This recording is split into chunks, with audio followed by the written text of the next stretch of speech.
The Swiss guard at the bronze doors stood motionless as a statue, his halberd catching the Roman morning light. Beneath the Renaissance armor and striped uniform designed by Michelangelo himself, Corporal Andreas Müller was sweating. Not from the September heat, though Rome in early autumn still shimmered with Mediterranean warmth, but from the rumors that slithered through the Vatican corridors like serpents in Eden. The Germans were coming, or they were already here. Or they had always been here, watching from the shadows of the basilica, counting the guards' rotations, measuring the ancient walls with predatory eyes. Müller had heard the whispers in the barracks. 3 nights ago, a Monsignor had been seen hurrying toward the Apostolic Palace at midnight, his cassock billowing. 2 days ago, the Secretariat of State had burned documents in the courtyard, the smoke rising like prayers toward an indifferent heaven. Yesterday, the Commandant had quietly doubled the watch at every entrance. If this series pulls you in, subscribe and tap the bell. And here's a question for the comments. What makes some secrets worth protecting even if it means destroying historical evidence? Let me know below. Your insights make this community incredible. Back to September 1943, where the Swiss Guard is about to take a vow that changes everything. 110 acres. That was the entirety of Vatican City, the world's smallest sovereign nation. You could walk its perimeter in 18 minutes. The walls that enclosed it, the Leonine walls, built by Pope Leo IV in the 9th century to repel Saracen raiders, were ancient stone, beautiful and useless against modern armies. Müller had done the mathematics in his head during endless night watches. 135 Swiss guards, armed with halberds and ceremonial swords, against the entire Wehrmacht. The mathematics did not favor the Vatican. Corporal. The voice came from behind. Sergeant Pfeiffer, a veteran of 20 years' service, his face weathered like the Roman travertine. You're wanted in the Apostolic Palace. 3rd floor. Quickly. Müller's heart hammered as he surrendered his post to the relief guard and hurried across St. Peter's Square. The colonnade embraced the piazza like the arms of the church itself, Bernini's masterwork of symmetry and grace. But this morning, the symmetry felt like exposure. The open space was a killing ground, easily commanded from the surrounding buildings where Wehrmacht officers now rented rooms with excellent views. The Apostolic Palace rose before him, a labyrinth of Renaissance splendor and Baroque excess. Frescoed ceilings depicted saints ascending to glory. Marble floors, polished by centuries of footsteps, reflected the morning light filtering through windows that overlooked a city no longer entirely friendly. Müller climbed the Scala Regia, past Bernini's illusion of infinite ascent, his boots clicking against stone that had known the tread of emperors and anti-popes, crusaders and kings. The 3rd floor corridor smelled of beeswax and old paper, the scent of institutional eternity. A Monsignor, young, nervous, his hands clutching a leather portfolio, gestured Müller into an antechamber. Wait here. You will be called.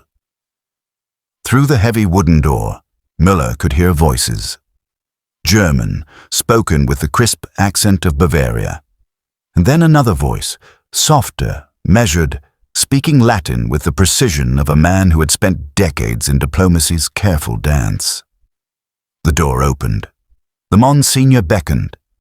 The office was modest by Vatican standards, a room perhaps 30 feet square, with windows overlooking the Vatican gardens. A crucifix hung on one wall. A painting of the Madonna, attributed to Raphael's school, on another.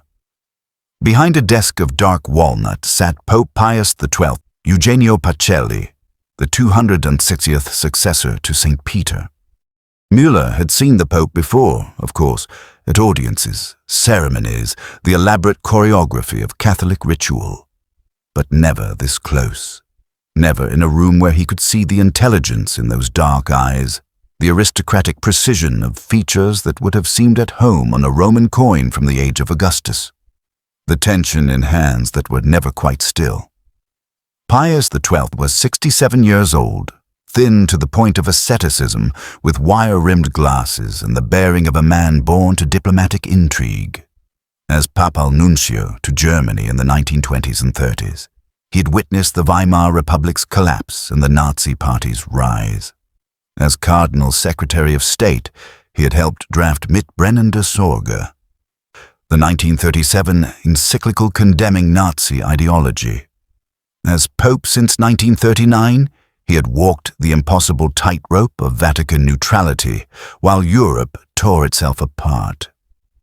Corporal Müller. The Pope's voice was gentle, with the slight accent of his native Rome. You are from Lucerne, I'm told. You have family there still?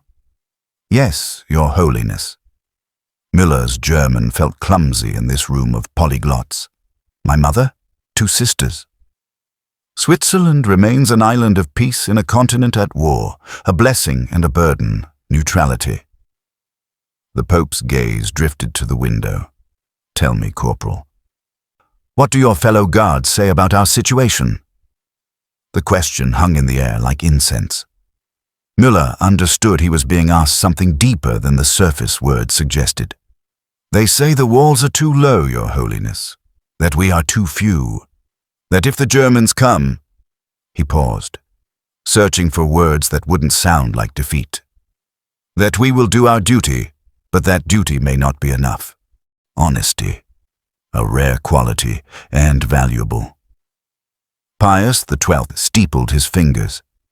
And if I told you that doing your duty might mean something different than dying heroically at the gates, that sometimes the greater courage lies in strategic withdrawal? Müller felt the ground shift beneath him. Your Holiness? Before the Pope could answer, the door opened without knocking, a breach of protocol that made Müller's hand twitch toward the sword he wasn't wearing. A Monsignor entered, flushed, carrying a sealed envelope with red diplomatic wax.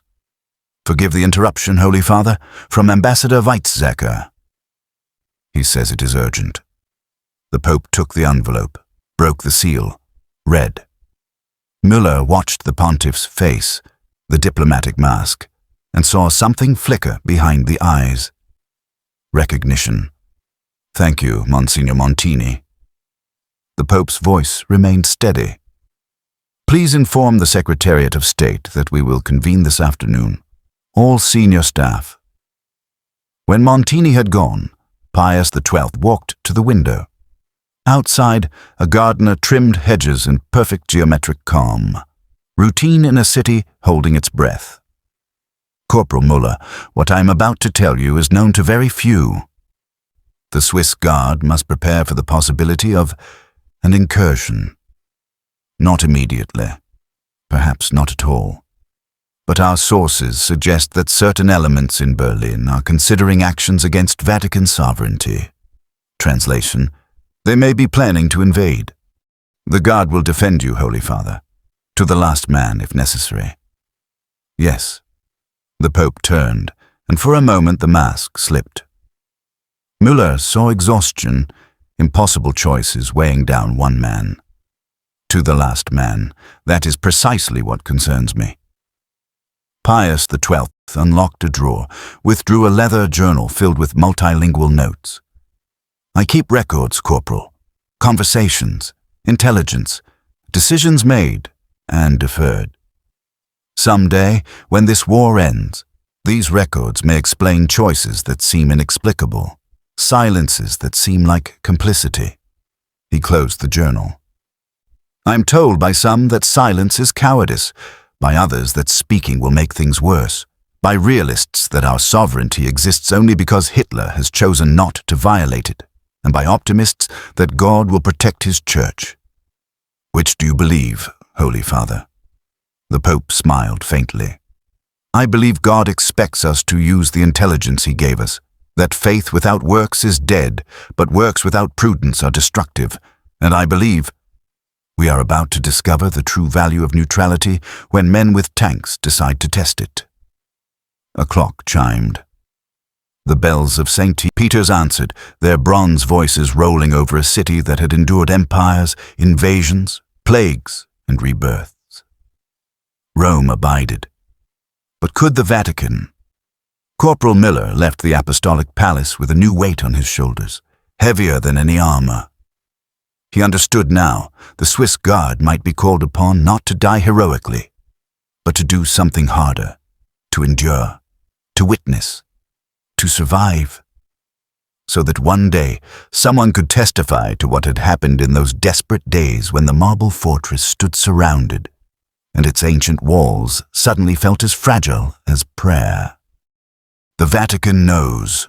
The warnings have arrived. The documents are burning. The Swiss Guard has taken their oath. Inside 110 acres of marble and prayer, people are preparing for the possibility that their ancient walls might not protect them one more time. But in Rome, just across those walls, another drama is unfolding. Field Marshal Albert Kesselring sits in his headquarters, reading Hitler's orders.